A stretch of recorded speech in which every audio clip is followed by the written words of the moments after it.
Hello, good morning. This is Jamey from Stonemaier Games, and I am excited to be here for my weekly 1 hour chat with you. I have a couple topics to talk about today, as usual, but I'm also happy to entertain any questions that you have to ask, as long as they don't reveal any big spoilers. Not that we have any big spoilers in the works right now. Actually, no, we have plenty of spoilers in the works, but nothing that will be revealed in the very near future. Garrett, Dominic, Chad, Sylvie, good morning. Thank you for joining me today. It's a nice day here in St. Louis. And what do I have going on? Oh, today I wanted to lead off with this today. I love seeing people in the comments here who have joined this conversation in the past and have felt comfortable commenting and asking questions and whatnot. But I wanted to today invite people, if you have never commented before on this live stream, I just wanted to say that you are welcome to comment. It's okay for you just to watch along and listen. But I also just wanted to invite you to comment. If you have something to share or if you have a question to ask, I am more than happy to answer it.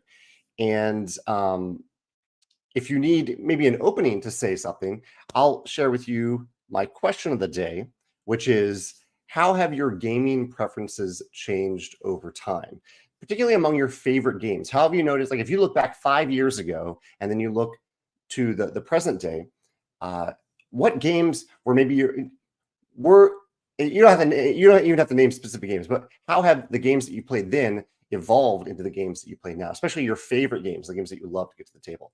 So if you haven't ever commented, if you have commented before, you also are welcome to answer this question. But I wanted to particularly invite those who have never decided to comment in the past or rarely comment on the live stream, just to say that you are welcome here. And if you want to answer that question, I'd love to hear your answer in the comments here. One of the reasons I've been thinking about this is that 2 weeks ago, I posted my top 10 favorite games of all time as of right now. And someone named Matt popped up, sent me a message and said, "Hey, Jamey, I have created a chart of your top 10 lists over the last 4 years that tracks how various games have come and gone on that list, how they've gone up and down among your favorites list." And I posted this chart on Instagram at Jamey Stonemaier today, because it's a really neat chart, in my opinion, to see how certain games have persisted on the list, but maybe changed positions on the list over time. And other games have come and gone. They've appeared on the list once and then not been there in the future. So it's a neat list that has me thinking about how my favorite gaming preferences have changed over time. Garrett says that he's actually wearing the same shirt that I am today. This is the Stonemaier Ambassador orange t-shirt that we encourage ambassadors to wear at events and conventions. Chad says, "Is there a reprint of Arts and Architecture in the works currently?" Yes, there is. There is a reprint of it. And he says, "Are you still garnering interested in signatures to meet a threshold?" No, we are definitely reprinting Arts and Architecture, which has proven to be, I believe, the most popular of the 3 Tapestry expansions. Monkey Butler answers my question of the day to say, "I want deeper, richer experiences than I did when I re-entered modern gaming." That's a way that their preferences have changed over time. Krista says, "I'm less willing to break out a game if there's a lot of setup or it takes too long to set up." Krista, that resonates with me 100%. Yeah, if a game takes a long time to set up, it's definitely less likely to hit the table for me. And I'd add to that, for me too, if I feel like I have to relearn a game after not playing it for 6 months, a year, because of the user interface, the way the rules are structured, that makes me much less likely to get it back to the table as well. And then much less likely to make it back onto a favorites game list in the future. Philip comments in to say that he listens at work, so we can't really take time to comment, but he enjoys listening, and that's totally fine. Like for people who just want to listen along, that's and part of the reason I asked this question too, in addition to this chart I mentioned, is that I listen to a lot of podcasts, I watch a lot of YouTube channels, but I very rarely comment. It's fairly even less common that I watch or listen to something that's live that I could comment on, but I very rarely comment, and I kind of wanted to I don't know, give permission to someone like me that it's okay to comment if you are compelled to do so, but if you don't want to, that's fine too. Nathan says he's bummed by daylight saving time. Yeah, it's 10 a.m. here in St. Louis now. We had our spring forward daylight saving, which has confused all the bodies in the Stonemaier Cisco household here. Walter, our cat, it's actually good for Walter, because Walter was starting to wake me up earlier and earlier. He doesn't know about daylight saving time, so he has continued to wake me up at what he thinks is the correct time, but it's actually a little bit later than normal. So I've been able to sleep a little bit past 7 o'clock over the last few days. But my body is still confused by the daylight. Oh, Tim, thank you, Tim. Tim reminds me to not forget to post questions. Thank you, Tim. Only took me 6 minutes today for someone to remind me to do that. Tim says, did you get your Let's Go to Japan game? I did. I'm going to get it to the table tomorrow. I'm really excited to play it and see what ideas it gives me for the Japan trip that I am indeed planning right now, that I'm excited to go on. Corey has a response to the question of the day. He says it's mainly from doing so many community events and demos. And Corey is very involved in his local community and getting people excited about games. He said that when he started out, he preferred heavy games, but he said it's really hard to introduce new people in the community to heavy games off the jump. That got me playing smaller games that I used to ignore, and a lot of my favorite games are now smaller, lighter, and medium weight games. That definitely resonates with me too, Corey. I do still love a heavy game in the right circumstance, but I've come to really appreciate lighter games over the years, lighter, shorter games. Like Krista said, shorter setup, easier to teach, easier to play. I like a little bit of both. I'm an omni gamer in that way, but I definitely have come to appreciate those games a lot more than before. And I've learned a lot as a game designer from them as well. The Champion Faction says, ignoring the question of which theme you prefer, which game do you prefer in terms of mechanisms, Disney Lorcana or Star Wars Unlimited? Yeah, so I just posted my video yesterday about my thoughts on Star Wars Unlimited, which I've only played once so far. I played Lorcana a couple times in a row on the weekend that it came out. Ooh, that is a good question. In terms of mechanisms, because I really do like the theme for both. I think the theme for both is very clever. And I think that how the theme is interwoven into the mechanisms for both of these games is also very clever. Oh, that's tough. Because I haven't played Lorcana in a little while. It's been off my mind a little bit. Still on my shelf over here. That's where I'm looking. I mean, right now I'm definitely more likely to get Star Wars Unlimited to the table because it's newer. I like the snappy turns in Star Wars Unlimited. You know, it's hard for me to answer that, given that I've only played Star Wars Unlimited once. It's been a while since I played Lorcana, and Star Wars Unlimited is very fresh to me. The one thing I maybe can answer a little bit there is that I think I am really excited to draft Star Wars Unlimited, to play a draft of it. Whereas I'm not even sure if there is a draft format for Lorcana based on how the inking system works in it. Maybe there is, I'm not aware of it, but I think Star Wars Unlimited was at least built around the idea that you can draft these cards, and mechanically I think it would work quite well with a draft format. Yeah. Have any of you, I think the pre-release was 2 weekends ago. And maybe the release was this past weekend because I do have my copy of Star Wars Unlimited. Have any of you tried to play this new Star Wars game? And what did you think of it if you have gotten to play it? Let's see. Ian says, he says, I've been big in the hobby for about 3 years. His big change in gaming is that his solo play has gone from BYOS, to like roll and write, flip and write, to Automa AI and worker placement, resource management. So you've seen changes in your solo play. Thank you for sharing that, Ian. Scott says, in your game designs, do you find that you start with a theme or a mechanism, or do you find one leads to a more natural process? For me, Scott, it's all mashed together. I would say typically I start with, I don't know, it really goes back and forth. Either I have a mechanism that I'm really excited about, or I have a theme that I am excited about and I want to apply mechanisms to it. But for me, no matter what the inception of the idea is, as soon as I start brainstorming, it becomes a mash of theme and mechanisms almost immediately, and trying to find mechanisms that fit the theme, to try to find themes or sub-themes that fit the mechanisms that I'm excited about. So I think rather quickly it becomes a mix of the two. And your question, do you find one leads to a more natural process? I like theme first designs. Like I always like thinking of a theme and then designing a mechanism around that theme. But that mechanism always also comes back around the other way. How is this mechanism informing the theme? What mechanisms do I really like, and what themes can I find to match them, or what sub themes can I find to match them? So I find a mishmash approach of brainstorming works well for me, at least.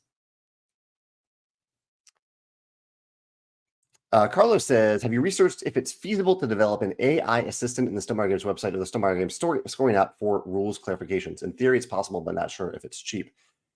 An AI assistant.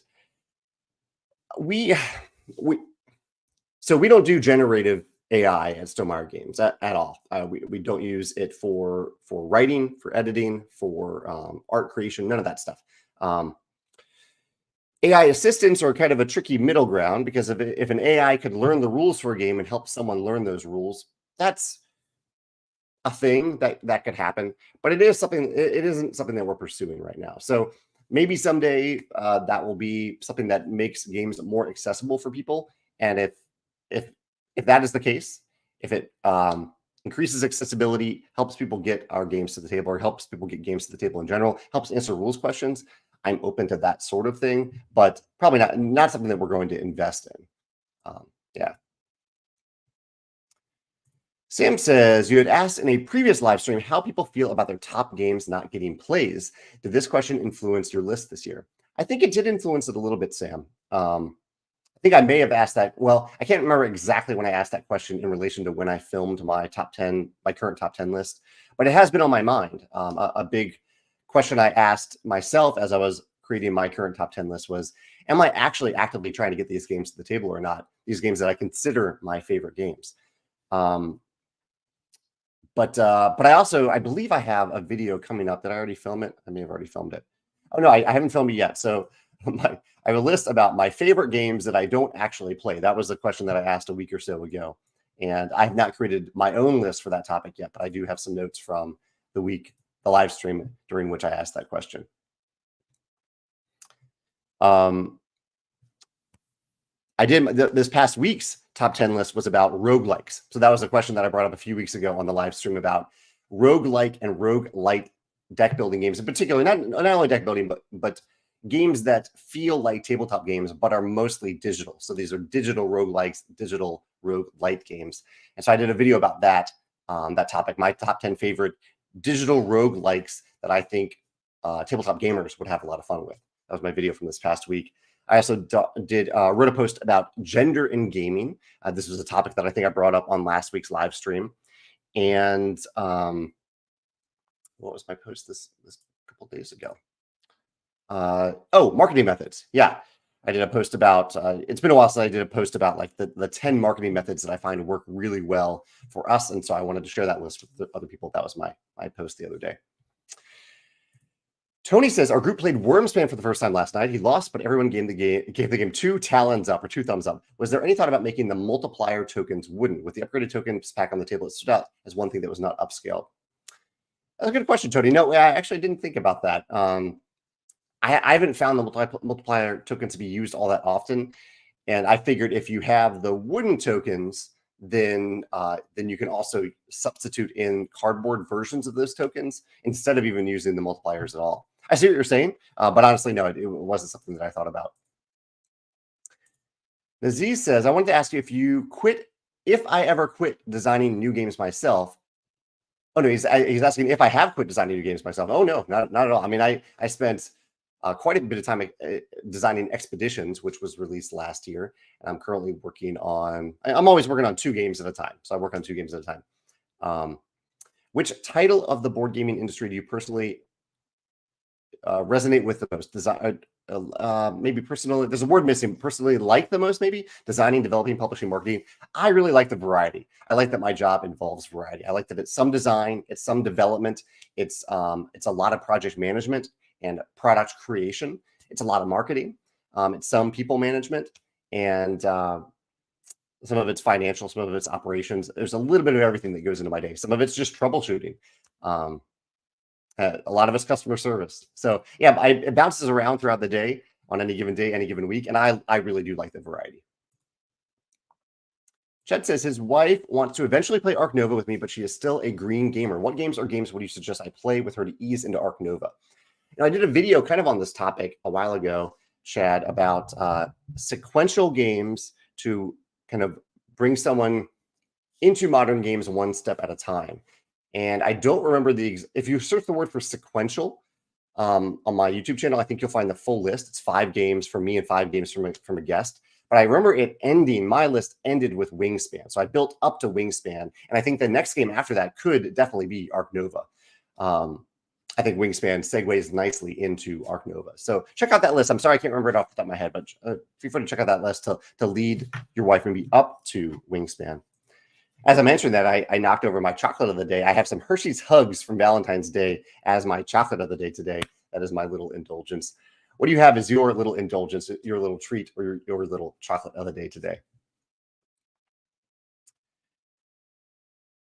Thank you, Ian. Ian defined BOIOS. Beat your own score. Got it. That makes sense. Chad says, Critical Role has recently made a few how-to videos for their new RPG called Daggerheart. It has some great new mechanisms to play an RPG. Have you seen this yet? I have not heard of that. I'm curious. I'll have to check that out, Chad. Feel free to share a link to a video that demonstrates the new mechanisms that you're thinking about in the comments here, and I'll check it out after I'm done the live stream. George comments here on the daylight saving as well. Ian says, were you involved in the Automa for Wormspan? I am not. I'm only involved in the multiplayer versions of our games, either as a designer or as a developer. The Automa stuff, the solo stuff is completely handled by Automa Factory. Yeah, but I'm glad you had a good experience with it. So the Champion Faction actually brought up a topic here that I wanted to ask. Another question of the day today. They say, I played a 12-hour game of Twilight Imperium on Saturday, 12 hours. While I had fun, I confirmed my preferences as a Euro-style gamer. I played Clank Legacy and Red Rising yesterday and felt much more at home. I can definitely resonate with that. I'm much more of a Euro gamer as well. More agency, less disrupting what opponents are doing. But my question is about this 12-hour game length. I'm curious if you all ever had a whole day, or if you ever have a whole day where you have nothing else to do except for play games. Do you ever want to use that time to play really long games? And which long games do you like to use for that time? There are some classic answers I can think of that Twilight Imperium is one that often comes up with this type of question. But I'm curious right now with you, if you, this coming weekend, if you had a full day to do nothing but play games, would you play really long games or any really long games? And which really long games would you choose for this coming weekend, this Saturday? Hypothetical, but I'm just trying to anchor that with an actual day coming up soon. Yeah. Cancel 623 says, did you fall out of love with Arc Nova with the new expansion? No, I really love Arc Nova with the new expansion. Arc Nova was still, even though it wasn't in my top 10 list, it is still in among my favorite games. I'm always happy to play Arc Nova. I always walk away having a great time playing Arc Nova. And even with the new expansion, I think it does. I didn't mind anything that the new expansion was trying to fix in the original version of Arc Nova, but I think the expansion seamlessly integrates with Arc Nova, and I've had a great time playing it. Garrett, who played at the Star Wars Unlimited pre-release, says there are some cards that have two of the same aspect and has me interested in attempting a mono-color deck. Might not be enough cards yet, but they already have plans for the next two sets. So the color system in Star Wars Unlimited is really, really interesting, where the resources that you spend to play cards are always, in using Magic terms, are always colorless. So the mana you use or the resources you use have no color associated with them. Rather, colors matter on cards. If you see colors appear on cards, like Garrett mentioned, two of the same aspect actually is what Garrett is mentioning. But so if you have two blue icons on a card, you also have a cost above that card that says like 3. And so if you have blue icons on your home base or your character card, then you can ignore those blue icons. If you don't, then you have to increase the cost to play that card by 2 for each of those icons. So in this case, 2 blue icons, standard cost of 3. If you have no blue, that card would cost you 7. Rather expensive. Still possible to play, but rather expensive. So I love the flexibility this adds. It means that any card can go into your deck. It's just more expensive if you don't have those aspects, those colors on your home base or your character. I think it's a really, really clever tweak on the Magic system where you can be hamstrung by the mana colors that you have in your deck. Yeah, really neat system there. Luke says he's been in the hobby board gaming space for about 4 years, and he likes a variety of games. But before that, I played a lot of poker and trick-taking games. You know, Luke, that is very similar to me. I played a lot of poker. My weekly game night for many years was a weekly poker night that I hosted until we merged into modern gaming and not losing money every week to each other. Julie says we had her sister and brother-in-law over to play Charterstone this weekend and are looking forward to playing again. Was playtesting a legacy game different from playtesting other games? It very much was. I'm smiling because it was a very different process than designing other games. Because with a legacy game, the choices that you make later in the campaign have design implications after and before that point of time. So you have to look at this huge web of decisions that any players can make, especially since in Charterstone, you're unlocking things in very different orders from game to game and campaign to campaign. So playtesting, and also with legacy games, a big part of it is the unknown, venturing into the unknown. It's hard for me as the designer to pretend that I don't know that something is coming up. So a lot of the playtesting was really, the blind playtesting was very different. Normally with blind playtesting, we send digital files to people to print at home, to our lead playtesters to print and play with their friends and family over usually 3 sessions.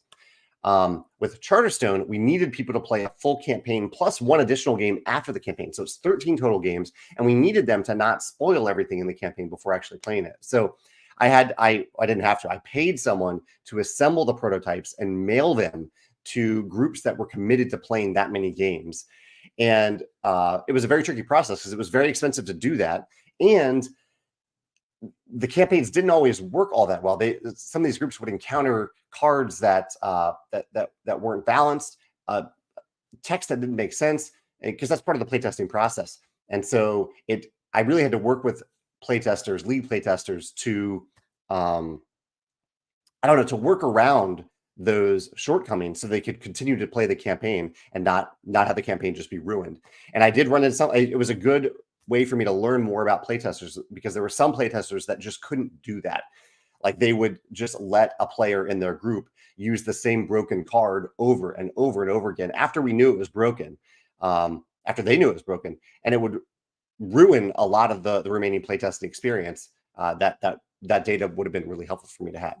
That was one example, but I learned other things like that about lead playtesters, that there are certain characteristics that I need to seek out in a lead playtester to learn from those types of things, but not prevent those types of things from ruining a playtest.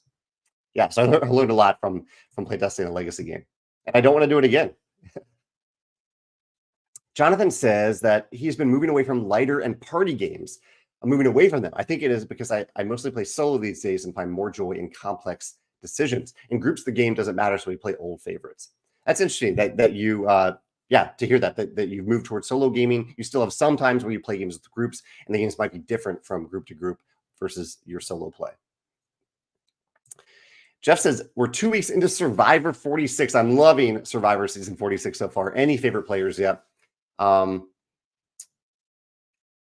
still figuring it out, Jeff. I don't want to spoil anything about the first 2 episodes in case anyone hasn't watched them yet. But for the 2 players who have been voted out so far, I think they would have been fun to have along, but I haven't really. I don't think I'll miss them all that much. There's still some great characters remaining in the game, great casting as usual. But I need to learn more about them first before I fully decide if I'm rooting for someone or rooting against someone. Tony says, "How is my open world game coming along? Any info that might get released this year?" I think there will be some info about this game released in 2024, but it will not be a 2024 release game. Yeah. It is going really, really well, though. Yeah. Christopher says, have I seen or played Let's Go to Japan? It's on my shelf, but I haven't played it yet. I did receive my Kickstarter copy just the other day. Christopher says it combines some interesting mechanisms like closed drafting, simultaneous action selection, and set collection. I'm excited to play it, Christopher. Yeah, I'm going to play it tomorrow. Let's see. I'll try to catch up on comments, and I'll go back to my. Well, I had that question about long gaming a little a few minutes ago. I have a few other topics here, but I'll try to stay on top of questions first. The Champion Faction says that he could see a Libertalia legacy version happening. I don't think that's going to happen, but I do agree that something like that could happen in a game like Libertalia. Ray's popping in to say hi. He's asking if I played the game Nar or Nar. We'll assume that the K is silent. I don't really know. I have played it. I played it on a board game arena a couple months ago, and I have a video about it on my YouTube channel. Beverly says that she got viticulture outlet Tuscany today to the table to play after she gets her chores done. It's been over 6 months since she last played. That's awesome. Yeah, I hope you have fun with it. She says, I also am watching through the Board Game Garden TV Solo Sunday with Jenna. Beverly, yeah, I remember you were the one that inspired us to reach out to Jenna and ask her to do a solo playthrough, which she was very kind to do. And hopefully you have fun watching that and playing solo as well. There you go. Chad found the video I was talking about, 5 sequential gateway games to welcome into modern tabletop gaming. Hopefully that's helpful to get your wife up to Arc Nova if she wants to get there. Of course, not every game is for every person. No one is required to play any game. But yeah, if she has fun with it, go for it. Oh, this is cool. Jordan says there's a March Madness style tournament being hosted, which starts next week, maybe, for the cover art by Andrew Bosley, which includes a few Stonemaier games. That's impressive that Andrew has so many games that he could fill a bracket of like a March Madness style bracket now with his art. He's a very prolific, very talented artist. Steve says that his tasting games is whatever gets players to the table. I like that approach, Steve. That's a very selfless approach. He says his wife is in the mid or lightweight. Oldest son loves heavy games. Middle son loves social deduction, and youngest is into anything without luck. Interesting. No luck at all for the youngest. That's interesting. I tend to associate games with more luck with younger people, so it's interesting to hear that isn't the case. Chad tried to post the Play Daggerheart video. Maybe the StreamYard isn't letting the link go here. But Chad, I'll look it up later with how to play Daggerheart. Thank you for sharing that. Here, I'll pull that up here. I'll share my other screen and try to. Well, now I'll do it later. I'll do it later. Let's see. So getting to the question about if this coming Saturday was a full day of gaming for you, would you play longer games on that day? And what longer game would you choose? Garrett says I would probably start a new campaign game that's been sitting on the shelf and get 5 or 6 games of it in. That's cool. I can see that. Megan and I often play those campaign games together for longer stretches on the weekend. We have a gaming snack preference here. Seasoned chicken tenderloins. Nice. Good. Yeah, gaming snacks are fun. Chad says he has a friend who loves Twilight Imperium and wants to commit a day to it sometime soon. But he also has a great experience playing multiple chapters of a campaign. I haven't even thought of using a campaign game for a longer day of gaming, but I really like that answer too. Corey from Blue Falcon is actually this Saturday. He's providing the board game library for a local convention and will be running demos for 12 hours that day. That's awesome, Corey. Very generous of you to do that for your local convention. Feel free to mention the name of the convention here if you think people in the area, the name and the area, in case you think people might want to stop by. Corey says he would want to learn to play a 1 to 2 hour game. The first play of the game always takes longer. He has Charterstone sitting on his shelf waiting right now. Yeah, that is a good. When you have a longer time like that, it can be a little bit more relaxed to learn a game and then play it on that same day. Sit down, learn, and play. Yeah, I can definitely see that. Ray says he would play more long games because I almost never get them to the table, like Game of Thrones, Gloomhaven, even things that take a little longer than average, like Dune Imperium. Yeah, I'm excited to play Dune Imperium Uprising, which I haven't played yet, and I'm guessing that's a little longer playing time for the games that I usually play. The Z, similar to me, he says, I like my games 2 hours max, and that is typically what is the case for me too. And even that happens when I play longer games, even when I have more time to play those longer games, because I guess my attention span, I want to do something. I want to play another game. He says, I much prefer playing 6 different games on a single day than playing one game for too long. I'm moving more and more towards gateway games as I'm getting older. Yeah, that was kind of reflected on my top 10 list recently too. Ian would choose Mansions of Madness. Scott says, do the Stonemaier Games project code names have any connection to the games, or are they just random? They're not random. They're definitely references to something. Sometimes a red herring, but a reference to something. Yeah. Ian says he doesn't really play long games. Anything over 1.5 hours. Yeah, that's 1.5, 2 hours is often the limit for me. Academy Champloo says, with a full day of gaming, I think I would like to play multiple games in a series like the West Kingdom Tome Saga. That would be cool to find a few games in the same series, like one from Red Raven, one from Garfield Games, or Garp Hill Games. I always mix up which one is the correct one there. Garfield.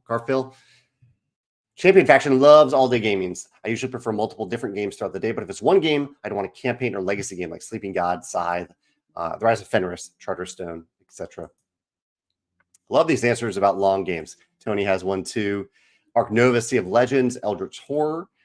Merlin's Manor is doing that today, actually. Another all-day gaming day this Saturday. And he likes to play a bunch of mid-range length games, like 2 to 3 hours when gaming all day.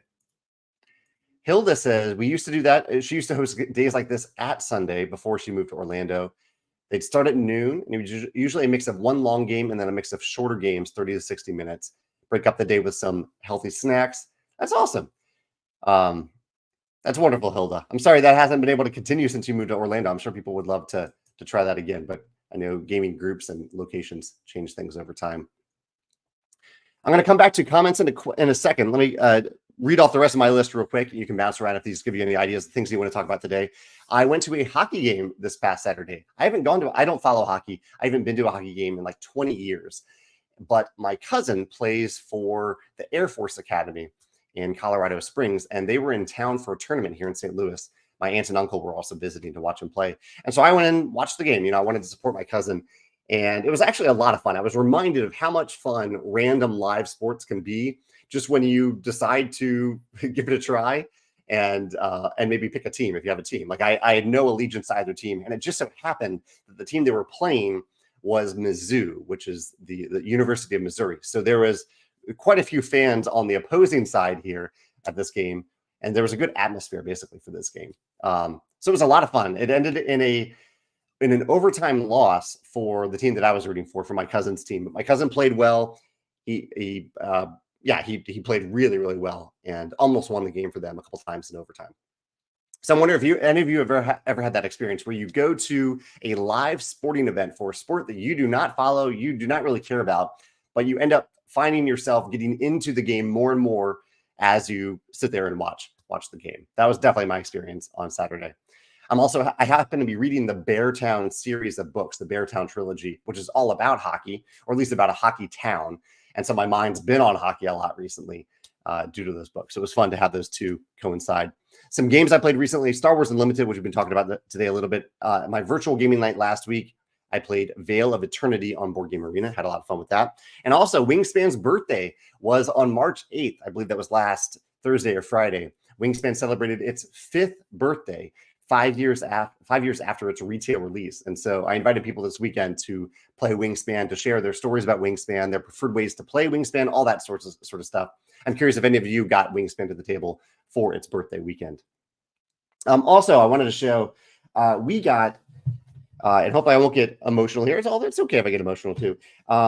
My beloved cat Biddy died back in September, and it's been a very difficult process of grieving and processing it. And we wanted to put together a book to celebrate Biddy's life.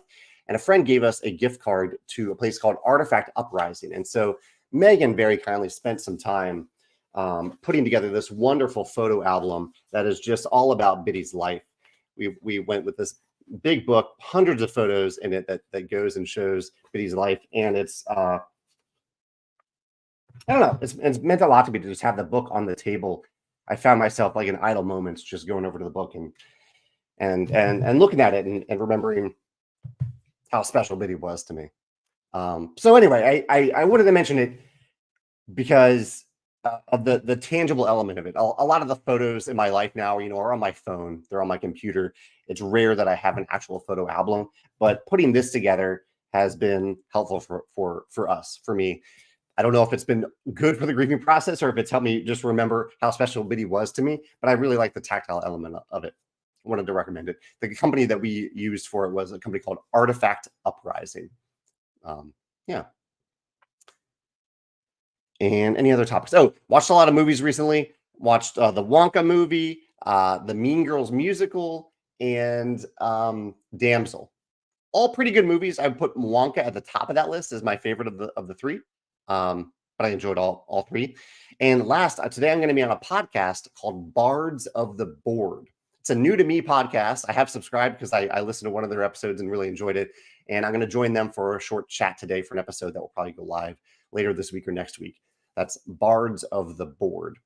And I feel like I'm in the hunt for more gaming podcasts recently. I have some good ones that I subscribe to, but I want a little bit more gaming content on my podcast. So if any of you listen to any gaming podcasts that you really, really enjoy, the way that people talk about games, especially if they spend a little bit more time going into a game and analyzing the game itself. Like, I don't need long explanations of how a game works. And I also don't want, I don't want, I don't know. I like it when they spend more than just a minute or two on a game. I want a little bit of a deeper dive analysis of the game. That's the type of gaming podcast I'm looking for right now. If you have any recommendations. Back to your lovely comments here. Paige answered my question about shifts in favorite games over time. She says, I shifted to much easier to teach games, but with deep complexity. Games with cards can be great about this because the general rules taught at the start of the game can be simple, with card text adding as you go. Again, a lot of these comments resonate with me. That resonates with me too, Paige. I love these, especially these tableau building or deck building games that give you a few simple cards to understand at the beginning of the game. And then the emergent complexity of the game comes from all the vast variety of cards that you can find in games like Wingspan, Wormspan, Earth, Arc Nova, and a variety of deck building games as well. Wendy says, if she has a larger block of time for games, she's more likely to play a new game where she needs to learn the rules and teach. Someone else mentioned this a few minutes ago too. It's not necessarily longer in terms of game time, but it affords her more time to learn and teach. I like that, Wendy. I like that a lot. And yeah, that happens for me at Geekway to the West. When I go to the game convention that I usually attend, I'm not always learning the game on the fly, but I'm there to learn games from other people often. And there's extra time to do that there because it's a longer gaming convention setting. Julie says a long game is anything over 2 hours due to our stage of life. With childcare, we would play Terraforming Mars or Arc Nova, plus some shorter games. If Julie had a day of childcare without the kids, I think we split those across evenings now. Nice. Terraforming Mars or Arc Nova. I haven't played Terraforming Mars in a couple of years now. I need to get that back to the table. Keith says, definitely testing legacy and story games are a lot more challenging than a standard 60 to 90 minute Euro. So I recently put Role Player Adventures, one of Keith's creations, at the top of my list, one of my favorite games, as my favorite game of all time right now. And it's such a feat of design because of the consequences in the game, but those consequences are not easy to design. I think that's why they stand out so much. Where if you make a choice in Role Player Adventures, not only does that choice impact you right away, but it also comes back to impact you 5 games later, or even on an ongoing basis. And so Keith has to plan for, what does that mean if someone makes a different choice? How does that impact this web of choices and consequences in Role Player Adventures? Very difficult to design around and to play test around too. Sam says that he went from chasing games similar to games he grew up on, nostalgia, like Hero Escape and Hearts. He now finds himself avoiding games similar to them since nostalgia seems to affect his new plays. That's interesting, Sam, the effect of how nostalgia can go both ways. Darius says, I'm aware that you initially used the crowdfunding model for Stonemaier Games before transitioning to self-publishing through your own website, web store. Unfortunately, I'm unable to utilize any crowdfunding platform for his print and play game. What suggestions would you have for marketing it without the boost that crowdfunding provides? Darius, actually, I'm glad you mentioned this. I wrote an article about marketing just on Monday. So there's the top 10 ways that I market games. I just went through that list the other day. Let's see if I can pull that up and skim through it here on my other screen so you can see some things, some approaches. I gotta get out of full screen. There we go. I'll pull up the Stonemaier Games blog here so you can see.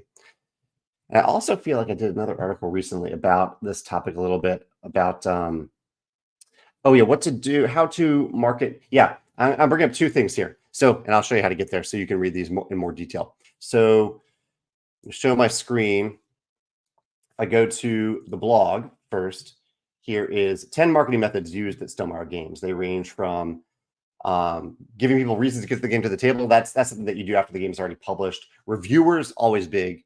Content marketing. Yeah, you can read through this list. I'll just scroll through it a little bit right here.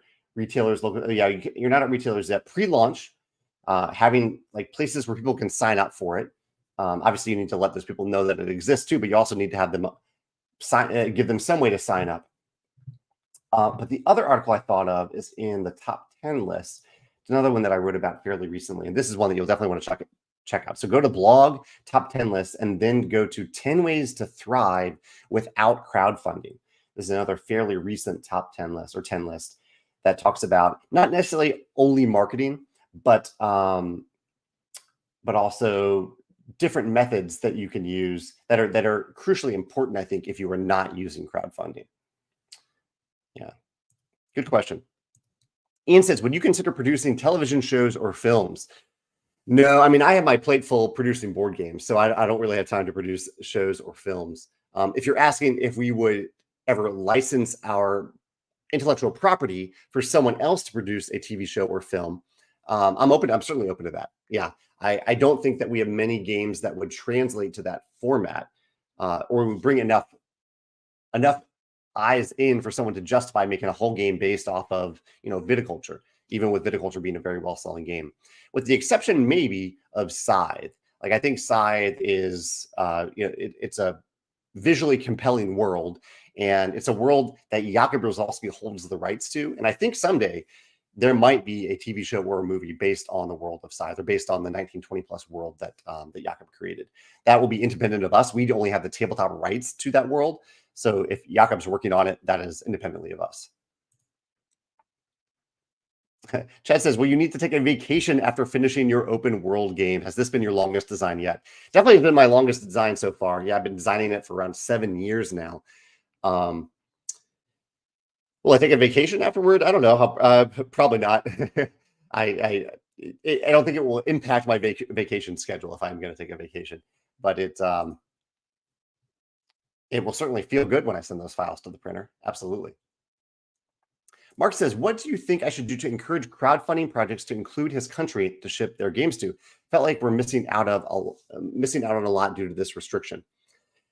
That's a good question, Mark. And I appreciate you trying to approach it in a constructive way, and not in a, I don't know, I'll use some words here, demanding, entitled, aggressive way. I think sometimes I see those approaches, and I don't see much success in using those types of approaches. I think maybe the best way, or a way, maybe not the best, but a way, is to demonstrate that there is interest, demonstrate that you have people who want to buy the games, and demonstrate that they are willing to pay for shipping. So show the creators, hey, I know that it is expensive to ship here, but we are willing to pay that price to get the games into our area. I think that's a way to go. Especially since so many creators now are using fulfillment centers in different regions. So they may not be using one in your region, but they might be using one in a region that will ship to your region at a high cost. But if you demonstrate, hey, we've got the people and we're willing to pay the cost, particularly probably as group buys, but we want to buy 3 at a time, and we're willing to pay $60 shipping for that and split it amongst the 3 of us. I think creators might resonate with creators. Yeah. Good luck with that. Tony says, just curious, why no watch it played video with Rodney? Good question. I have an answer in the FAQ that I'll show you right over here. Well, do I have it? I don't know if I have it in the FAQ. Maybe it isn't in the Wingspan FAQ, but I have answered it before. The answer is, I love Rodney. I love watch it played. But with Wingspan I knew was going to probably be the most visible game that we have ever released out of the gate. And so I wanted to shine the spotlight on a smaller content creator that I think deserves the spotlight as well. And I didn't think Rodney is great for exposure, which I appreciate for many of our games. I didn't think Wingspan necessarily needed that. I think people were going to find out about it regardless of Rodney. So I decided to try to elevate a smaller creator, and went with Meeple University for the rules video for Wingspan. And I think they did a fantastic job for it. I will also still continue to work with Rodney in the future, but for Wingspan in particular, I thought it was better to elevate a smaller creator. Let's see. As for my longer games question, if you have a day of gaming, Jonathan said, I'd continue Tainted Grail or break out War of the Ring. I need to play War of the Ring. I played the card game, but not the full game. So that could be one. He says he doesn't mind games at all, but most of his group, or long games at all, but most of his group prefers 60 to 90 minutes max. Jordan says that Andrew's tournament, March Madness tournament, is in the Wits End Discord. Awesome. Thanks for the heads up about that, Jordan. Nate says, if you allow me to choose a different date in the near future, not exactly this Saturday, but a different date, he would go with Eclipse Second Dawn for the Galaxy on April 8th after the total solar eclipse. Yeah, that's a perfect timing for that game. That's a perfect day to play that game. I like that, Nate. Good call. Paige says that this Sunday we're having a game night for a belated birthday. For her belated birthday. Happy birthday, Paige. But we're going to try to play a lot of shorter games, maybe max of 1 hour per game, that we can play we can replay our favorites of the night. I like that. That is one of the benefits of playing shorter games, that you can play them and then get them back to the table right away. Mark says, thanks for the video on Flip Town. He says, I bought the PMP version recently and hope it is another verb and write that I will love. Rolling Realms has become my standard for verb and writes. Thank you, Mark. I appreciate that. I know you've put a lot of creativity into the various fan realms that you've made for Rolling Realms. And I hope you like the Flip Town. I had a good time with my first play of it. Okay, here's the event that Corey was talking about. It's in Catlettsburg, Kentucky, called GoboCon. And it's about 2.5 hours away from Columbus, Lexington, or Parkersburg. It's a first-time convention. I hope it goes well, Corey. And thank you for, I mean, it's awesome that you're not only that you're driving pretty far to go to this convention and to demo games there all day. That's very generous of you to do that. Hilda does say that she's talked about how her gaming group has changed after a move, but she says we now have a really nice group of gamers here in Orlando. Hilda also posted about disc golf on Instagram, which I love to see Hilda and her husband getting into disc golf, and some friends too. We played disc golf this past weekend. I had kind of a low-key day. I needed a low-key disc golf day. Sometimes I put a little too much pressure on myself, and it gets to me, and I don't think that's good for me to do that. And so I had a lower-key day with friends Alex and Eric at Jefferson Barracks, and had a great time playing there.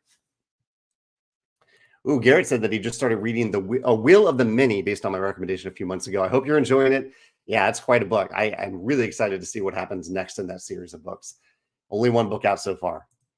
So I asked a question a few minutes ago about, have you ever gone to a sporting event for a sport that you're not into? And did you find yourself getting into it anyway, just by being there live? And Corey says he went to a semi-pro wrestling show a few years ago. It was a blast. I had friends performing in the show. I don't watch wrestling. It's just not my thing, but they put on a really good show. You know, I need to do that because I have some judgments about wrestling. I don't mind that anyone else does it, but I'm not interested in wrestling. But I bet I would have a lot of fun if I went to it and saw it live. So I need to do that sometime. Jonathan says about Cardinals games. I always have fun at Cardinals games, but even though he has little interest in baseball, he loves going to St. Louis City games as well. Yeah, St. Louis City soccer team. I haven't been to a game there yet, but the stadium looks like it's been packed out. It looks like a great crowd at those St. Louis City games. The soccer team that we have, fairly new soccer team here in St. Louis.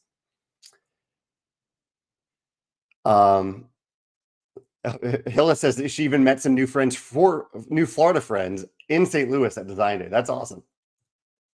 Alvin says, what's my opinion on tile placement for board generating? Tile placement for board generating. So creating the map as you go. I feel like I might have a video about this, but I can't remember the title that I used for the video. But yeah, I think, so it's, someone asked me about this recently, Alvin, so I've been thinking about it. I think there are pros and cons to it. The pros are the element of discovery and exploration and variability. The cons are, from a design perspective, you have a lot less control over the structure of the board. And so it can end up being, imbalances can emerge pretty quickly from the tiles that you're placing for creating that board. So I think that that's the pro and the con there. So if it's a game that where the balancing doesn't emerge from those tiles themselves, if it emerges from other elements of the game, I think it can be a great way to showcase discovery and exploration. But if the game really needs that balance for it to function well, then I would go for a set board instead of tile placement in that way. Let's see. Ray says, what did I think of Dune Part 2? Yeah, I saw Dune a couple weeks ago. I managed to see it in the theater twice so far. I loved it even more the second time. That's awesome. I love seeing it in the theater, packed house. I thought the movie was beautifully filmed, from the smaller moments to the big epic moments that happened. In particular, I loved the sandworm riding, just having the camera like right behind Paul Atreides as he's riding the sandworm or trying to ride it was incredible. Like it felt very real. Yeah, really, really cool experience. I loved watching it in the theater. Here we go. I asked for some podcast recommendations. Champion Fashion says, I'm not sure this is exactly what I'm looking for, but This Game is Broken is currently his favorite board game podcast. Beyond Solitaire is also a favorite for context and design, especially of historical games. Yeah, thank you for those recommendations. I'll make a note of them. Yeah, thank you. Awesome. Yeah, thank you for that recommendation. Beverly recommends Tabletop for One by Daniel Anderson. I always learn something very enjoyable. Tabletop for One. Yeah. I think I recognize these maybe from our reviewer list, but I'm not entirely sure. Let's see. Board game hot takes. I do. Jonathan mentioned board game hot takes. I do like board game hot takes, and I do like the time they spend on games. Let's see if there's any other recommendations. Susanna likes Talk Cardboard and board game hot takes. Steve says, what are a game publisher's thoughts? I'm a game publisher. I can give you some thoughts on other companies selling premium components for their games. For example, Etsy has premium player mats for tokens that slot in to prevent them from bumping or inserts. Steve, yeah, my approach on it is that as long as a third-party creator follows the guidelines that we put out there for third-party creation, we support that, and we don't ask for royalties or anything like that. We want those creators to be creative with our games, to spread the love of our games, and not add to the price just so they can pay for royalty. But it is really important that they follow our guidelines, and one of those guidelines is actually that you can't replicate a core gameplay component of the game. If you want to upgrade a token from a cardboard token to a wooden token, totally fine. But if you want to use a player mat, if you want to replicate a player mat, that is not okay. If you want to make cards for one of our games, that is not okay. And so if a company is doing that, you mentioned here on Etsy, if there's a company on Etsy that is selling premium player mats for a Stonemaier game, that is not okay for them to do, unfortunately. It's okay for them to do like an overlay that goes on top of the player mat, but to actually replicate the player mat, that is a core gameplay component. And that's an intellectual property and copyright violation. So they really shouldn't be doing that. I do appreciate any company that has the respect and the courage to just reach out to me and say, hey, I'm looking to make this component. Is this okay? And I can send them the guidelines. They can sign off on the guidelines. They can understand how those guidelines work. Another part of it, too, is they need to make it very clear that what they're selling is not an official Stonemaier product, because otherwise it can get confused. People think, oh, this might be an official Stonemaier thing, whereas it isn't. So hopefully most people follow those guidelines. I know some people don't, but a lot of people do. Chad says there's an interesting loophole to the side of the games being finished. If 1920 Plus ever got a movie or TV series, would you ever consider making a new game based off of it? Probably not. I mean, I would probably want any creations that we make in the 1920 Plus world to be independent of, complementary. We already have the complementary. We have Scythe, we have Expedition. So our current plan for that world is to make a few expansions for Scythe Expeditions. Not for Scythe, for Expeditions specifically. Julio says, I wanted to ask if you've thought about doing a Stonemaier calendar. Yeah, I don't know, Julio. What do you mean by that? What are you thinking of when you think of a calendar for Stonemaier games? Like, are you referring to just like literally a wall calendar that has images of our boxes in the calendar, that sort of thing? For that, we don't have plans to do that. Do you or others have ideas for solo deck builders that are not dueling games? Solo deck builders that are not dueling games. I'm sure there are some deck building games that play well solo, but I haven't played them solo. There are a few deck building games. There are a few bag building games like Coffee Roasters and I think it's Warp Drive, maybe, that are bag building games that are designed specifically for solo play. Those are two that come to mind. I'm sure there are some other ones, though, that other people might recommend. Oh, but maybe you're referring to if you're referring to deck construction games where the construction happens outside of the game opposed to a deck builder where the building happens during the game, that I don't know much about. Yeah. Merlin's Manor says, I'll let you know that my how to play and playthrough of the solo mode of Wormspan will go live at noon. Awesome timing. That's great. You can try to share a link here. We'll see if it lets you post the link. But thank you for doing that. So much for doing that. I really appreciate that. Chad says he appreciates the slow, methodical way that they explained games instead of trying. And really, it's a rules replacement video. When Meeple University or a channel like Watch It Play does it, they are not just explaining the core concepts of the game. They are using the video as a complete replacement for the rules. And I agree they do that really well. Ian says, you answered a question of mine about Wormspan last week. Can I use the clip for his upcoming video on Wormspan? Absolutely, of course. Yeah. definitely. I appreciate you asking, but yeah, absolutely. You're welcome to do that. I'm running out of time here. Let's see. Level Up board game as a recommendation for podcast. I feel like I might already subscribe to that. I'm not sure. I'll take a look at that.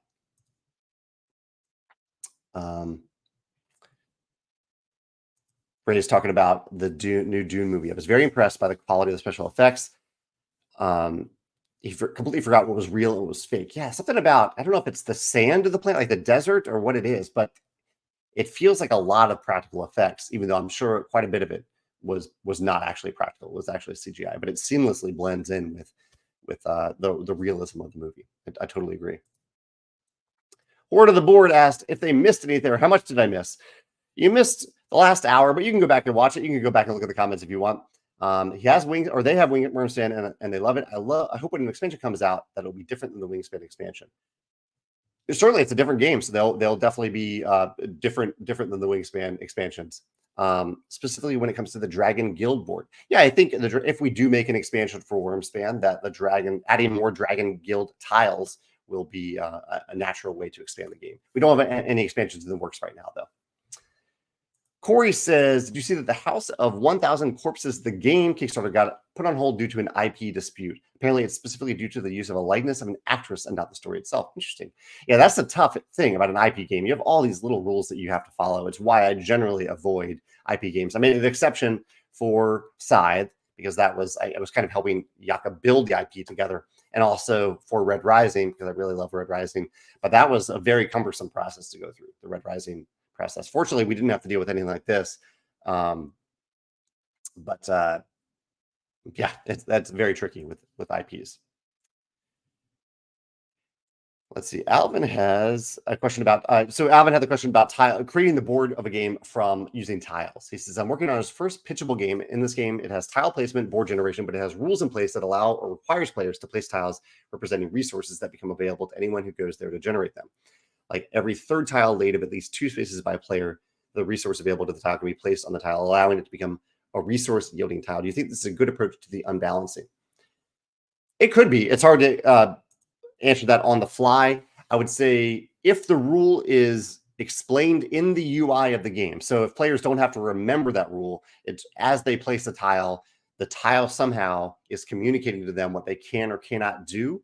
I think that's fair. So use the UI, use your graphic design, even in the prototype, to convey that information to players so it isn't something they need to remember. If you can do that, I think you can probably also find some balance there too. Or it sounds like you're trying to use that to balance the game. That definitely has potential. Ray says the YouTuber Thomas Flight has an interesting video of the quality of Dune 1's special effects and why they look so good. Thomas Flight. I'll look that up. Thomas Flight Dune. Thank you. Yeah, I'll take a look at that, Ray. Thank you. Ian says, is there a place to go for rules questions regarding Wormspan? There are 3 places. One is the Wormspan Facebook group. One is the Wormspan FAQ page on our website. And I'd recommend looking through the FAQ briefly first before asking the question. It's probably already there or could be already there. And 3 on Board Game Geek in the Wormspan forums. We're happy to, you only have to ask one. So don't ask in all 3 places. Just ask in one place of your choice of those 3, and we will answer your question there for sure.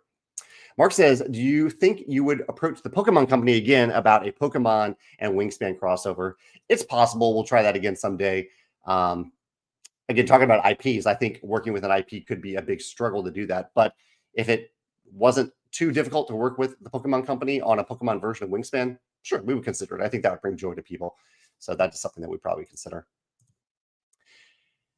Did you get your Let's Go to Japan? We did get ours. It looks like Dayman J got theirs and they're enjoying it so far. I haven't played my copy yet, but I'm playing it tomorrow. I'm really excited to play it. And last, let's do one last question here from Academy Champloo. If there wasn't so much to go through, what IP would you love to develop into a game? I want a Malazan game so badly. What IP would I love to develop into a game? I mean, there's one in mind that I won't mention because it is possible that it might happen someday. Honestly, I'm more interested in developing our own intellectual properties than bringing another world to life in a game that we have. There are probably exceptions to that. Oftentimes coming from books that I really love, like the the last year I really loved the Fifth Wing. I love the two Fifth Wing books that came out last year, but I think they're already tied up in like an Amazon show, so that's not going to happen for a tabletop game. But for the most part, yeah, I am more interested in creating our own worlds than putting other worlds on the tabletop that already exist. Oh, and Chad also mentions a fourth place for answering questions. The Stonemaier Games Discord is indeed a great place to get very fast answers to rule questions, if you prefer that sort of social media to like a Facebook format.